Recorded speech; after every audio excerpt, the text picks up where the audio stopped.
nation will endure as it has endured, will revive and will prosper. So first of all, let me assert my firm belief that the only thing we have to fear is fear itself. As Franklin D. Roosevelt spoke these simple and inspiring words in 1933, Americans from coast to coast, weary from years of economic hardship, were willing to take the freshly minted president at his word. He offered them hope, which was all that many people had left. The economic hardships brought on by the Great Depression had reached a pinnacle by the spring of 1933. On March 4th, an unprecedented event had occurred. Each and every bank had closed its doors. For some, this measure was only temporary, but for a large number, the economic crisis was a permanent reality. The banking system was near collapse. A quarter of the labor force was unemployed, and prices and production were down by a third from their 1929 levels.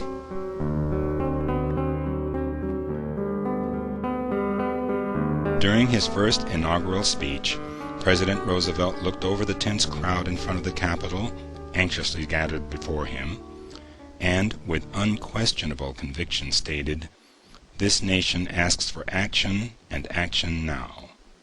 My father was a cotton mill worker, and so we moved a lot. By the time I was 21 years old, I had moved 21 times.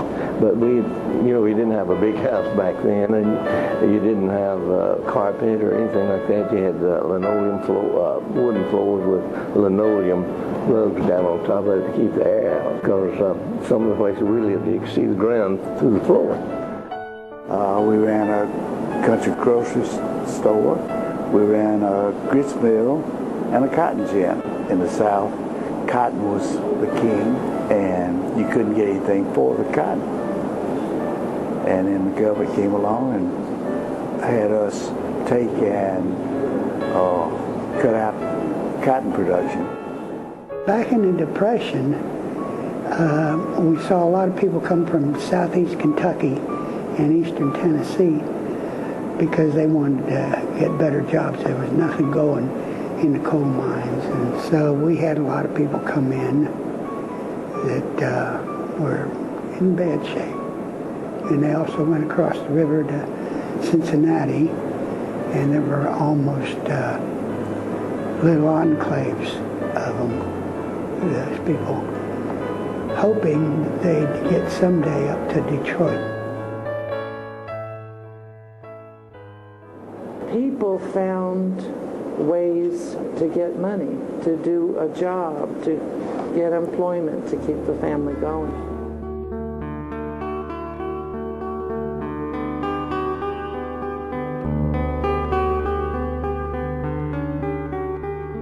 In the first 100 days of the new administration, 15 measures flowed from the White House to Congress. 15 new laws assured absolute government action to employ the jobless, to improve the Tennessee Valley, to support crop prices, to prevent home foreclosures, to ensure bank deposits, and to stabilize the economy. Franklin D. Roosevelt called these programs a New Deal for the nation. My mother got a job with the WPA, one of the New Deal agencies. She worked in the public library, and I think she really enjoyed that job. She talked about it a lot, and it's the only job that she ever had in her entire life. Later on, after she married, she did not work outside the home, but she talked a lot. When she would take us to the library as small children, she would tell us about her experiences working for the WPA in the public library. During the Depression, many people from Oklahoma and other states affected by the Dust Bowl moved to San Joaquin Valley looking for work. Some families were lucky and were able to get good jobs in Tehachapi, working in the cement plant and the Women's State Prison. My parents bought a house on the edge of town, and we had no gas or sewer line. I can still remember when the gas line was laid through the alley, the workers wrapping a material that looked like saran wrap around the pipes. The house next door was rented mostly by families from Oklahoma. One family built a small square shack behind the house using rolls of roofing material to cover the outside walls, and migrant families would live in the shack for a while before moving somewhere else looking for work. Our house was close to the railroad tracks, and I remember men knocking on our back door asking for water and something to eat. My mom would make them a bologna sandwich on white bread. Back then, these men were not called homeless people, but were called hobos or tramps that rode the trains. A lot of people remember what things cost, but they don't remember what they made, and that makes a whole lot of difference. You know, you could buy a Coke for a nickel or a hamburger for a nickel, but the trouble was you didn't have a nickel to buy them with mostly, and just things like that. So, you know, your memory clouds things a little bit, and you tend to remember the good things. My husband, when he was a small boy, he was brought up in Walker County, Alabama. It is a coal mining district, and he was paid 10 cents a shot to go into the coal mines and to light the fuse on the blasting powder and then run like blazes to get out before the thing exploded. And men wouldn't do it, grown men wouldn't do it, because they couldn't move fast enough. So they hired him because he was small and wiry, and he would get out of there before it blew up. Well, when his father found out about it, he whooped the tar out of him.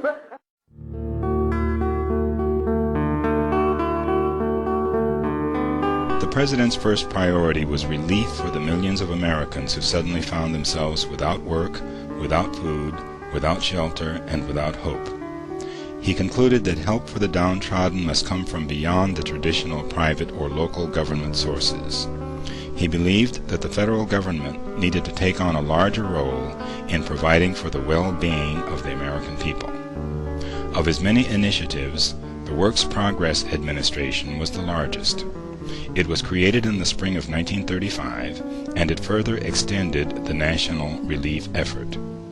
The primary goal of the WPA was to alleviate the high unemployment rate and to provide assistance for the discouraged American workforce. The benefits from working for the WPA was that he was given fabric.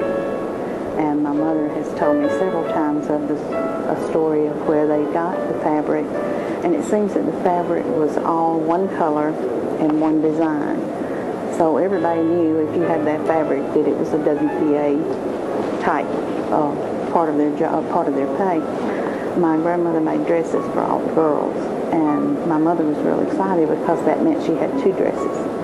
And in this day and time, we don't think of that many, but she was very excited about wearing her new dress to school. But when she got there, the other girls who had a little bit more money kind of laughed at her because she had on WPA.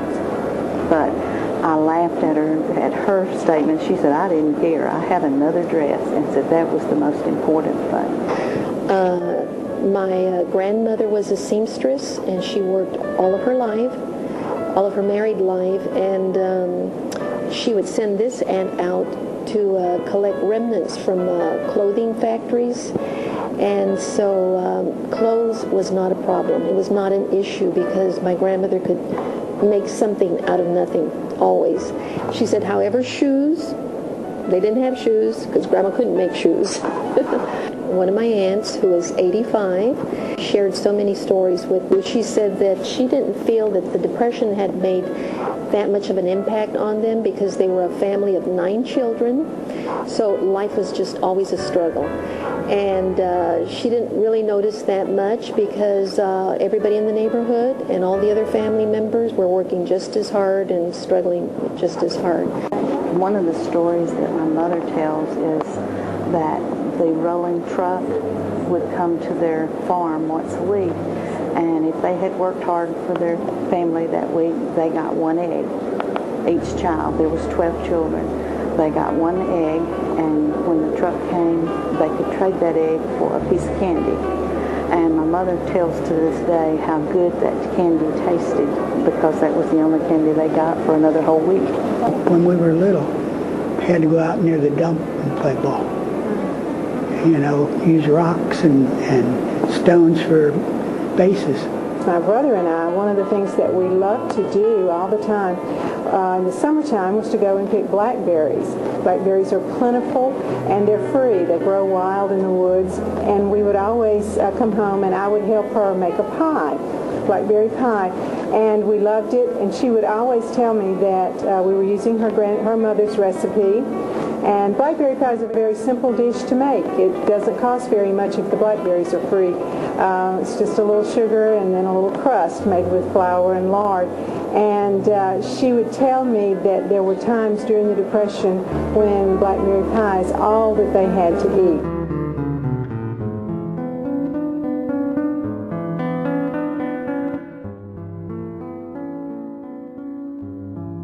We were raised in the Sunset District of San Francisco. My dad had an office job, and like so many people in the prosperous 1920s, he was doing well. Then the Great Depression hit. My dad lost his job in 1930.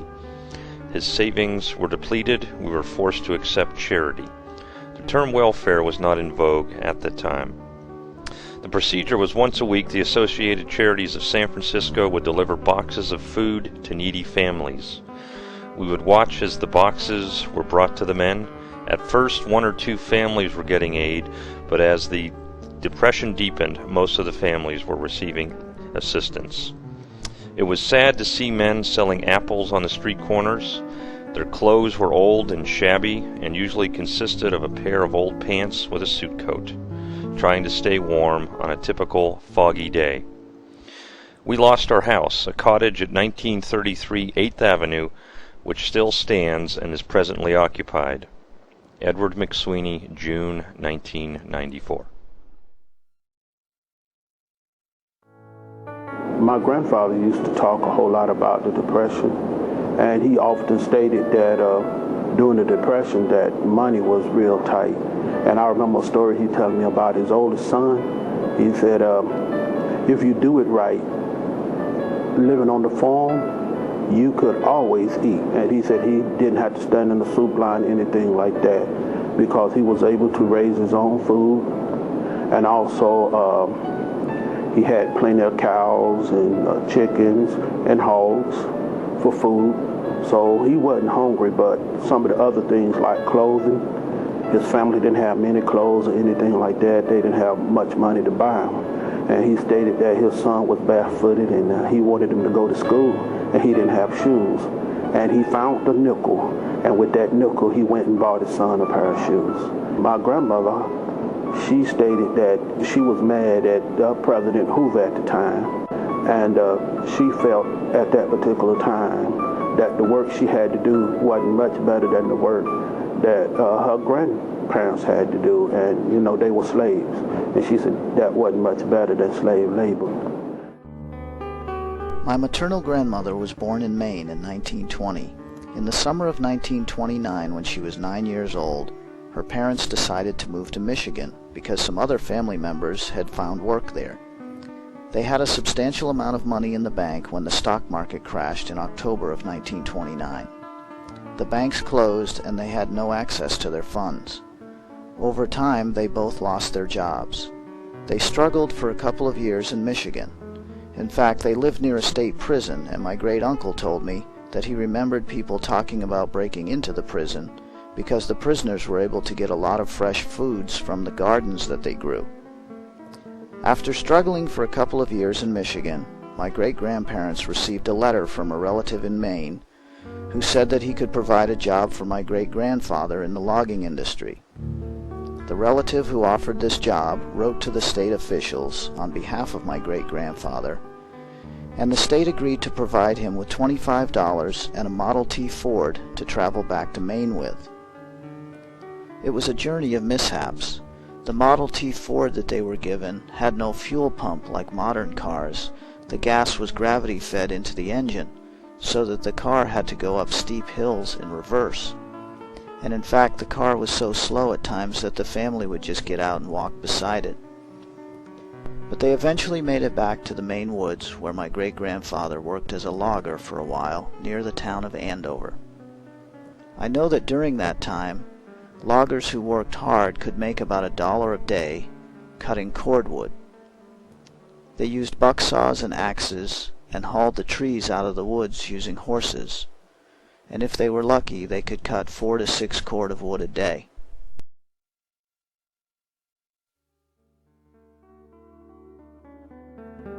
The 1930s was a decade of tremendous technological advancement, and by 1939, over 80% of Americans had a radio set. Although primarily used for entertainment, radio broadcasts quickly became a tool to inform the public of the increasing crisis in Europe. Roosevelt steered a steady course and kept the American audience informed about his plans and progress through a series of radio addresses which came to be called fireside chats. These broadcasts were centered on specific topics and issues and were delivered in a warm and simple language that made people feel they were partners in the efforts the president was putting forth.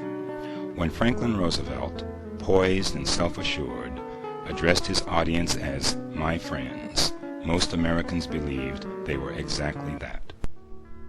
My grandfather had a store, a little country store, and he sold food, but also some other types of items too.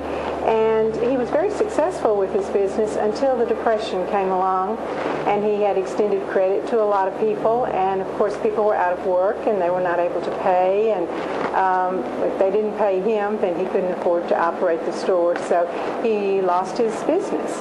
And the family struggled for a long time after that because there were no jobs. It took a long time for him to find work, particularly in that part of the country.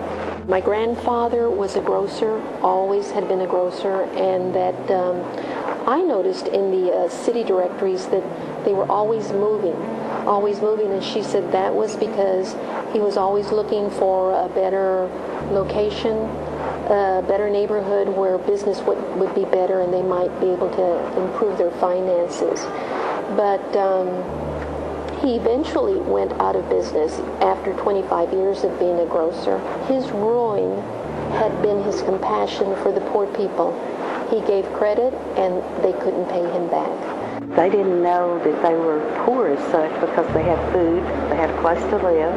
She knew she didn't have a lot of things, but she did know that she, had the basic things that she needed, and a big family, and they all took care of each other. My mom was born in 1918. My dad was born in 1920. Both have passed away in the last 18 months or so. What I remember most about them, they were great parents, great providers, and they were great teachers to all the McSweeney children. As a kid growing up, I remember them speaking not about the hard times during the 1930s. They spoke rather about Roosevelt's hope and the optimism, and they would tell us stories over and over again about old-time radio, Jack Armstrong, the All-American Boy, Jack Benny, Amos and Andy. They would talk about all the famous sports teams, the Gas House Gang in baseball, the New York Yankees. They told us about how they would go to the cinema for 5 cents and see the Marx Brothers, the young Betty Davis, Walt Disney films, etc. Just a tremendous period to be a young child growing up.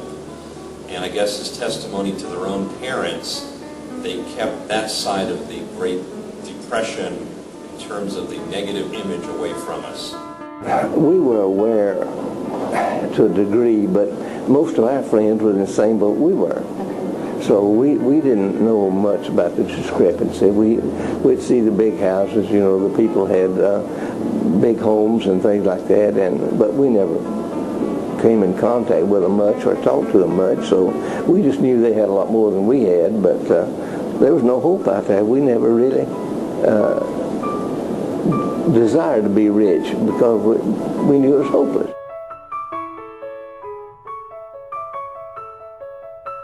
When I met President Roosevelt in 1935, I don't remember too much about the dinner, but I saw him standing at the door. He was shaking hands with all the patients that were coming to dinner that day. And he asked me my name. He said, "Little girl, what is your name?" And I told him, "Suzanne. I love the name Suzanne, but I'd like to call you Susie." is that all right? And I said, And guess what we called him? Rosie. And the older children called him Doc Roosevelt.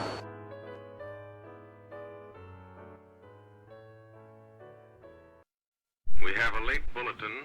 Here is a flash.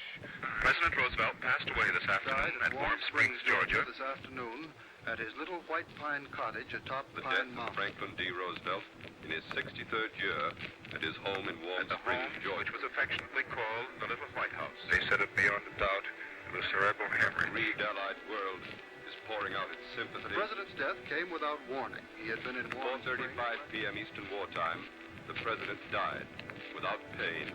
And at 5:45 p.m. Eastern Wartime in Washington, former Press Secretary Stephen Hurley announced the earth-shaking news.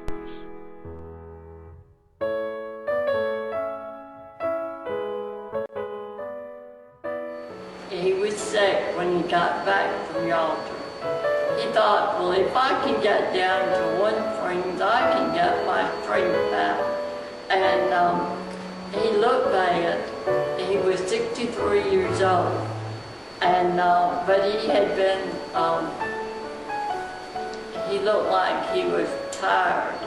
And, but he would always smile when you would see him.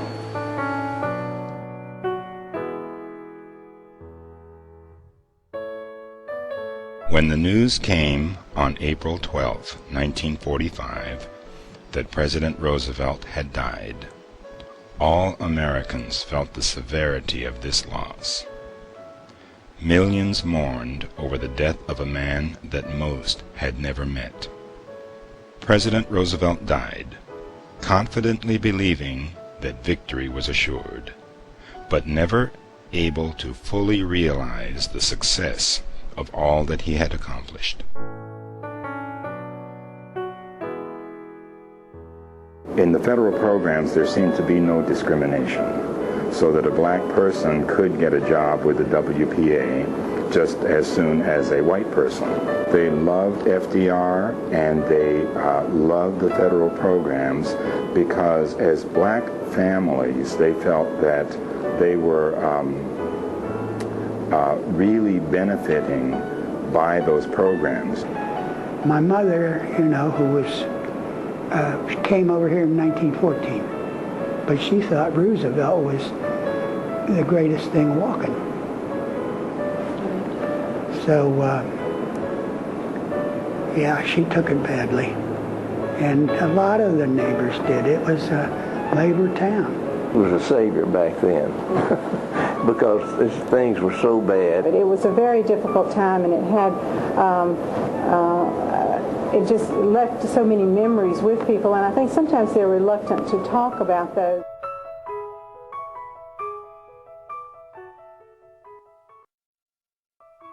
During the 1930s and early 1940s, the Farm Security Administration, a federal agency created to ease the plight of the farmer, employed a remarkable group of photographers, Dorothea Lange, Gordon Parks, and many others, to document the lives and struggles of Americans enduring the Great Depression. Their work included some of the most powerful images of the nation to emerge from those difficult years. Many of these photographs have reached iconic status in American culture. For those born after the 1930s, the Great Depression is something that can only be visualized through photography and personal oral histories. These photographs, on exhibit at the National Archives Southeast region, inspire family historians to examine their past and reflect on their family's life during one of the most difficult times in American history. Through the public programs of the National Archives Southeast region, these histories will be remembered and preserved for future generations. Through our holdings, students, educators, family historians, and the general public have the opportunity to rub elbows with presidents, war heroes, civil rights leaders, and the greatest scientific minds that the world has ever known. The National Archives in Atlanta, Georgia is home to thousands of original records documenting the settlement and development of the Southeast. These documents tell intriguing stories of the people who once inhabited this land and the history of this unique area. We invite you to visit us in Georgia and discover your history. Visit us at www.archives.gov/southeast.